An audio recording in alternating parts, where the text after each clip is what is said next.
Hello, my name is Joseph. Today I'm going to walk through a couple of graphs and maps centered around climate change, the theme of my EDCI 270 course.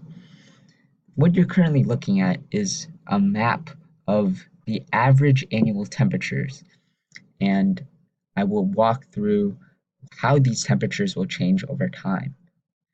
The blues represent the cooler temperatures, and the warmer colors represent the, the warm temperatures.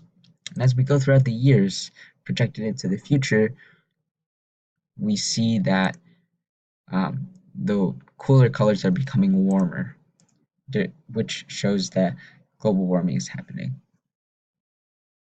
This picture shows what the US would look like if all the ice melted.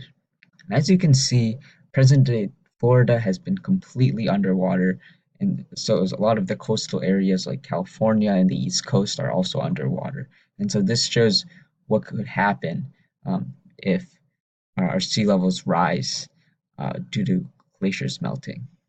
And we have a graph here that is an excellent visualization showing that we could get up to 4 feet um, increase in sea level uh, with our continued global warming.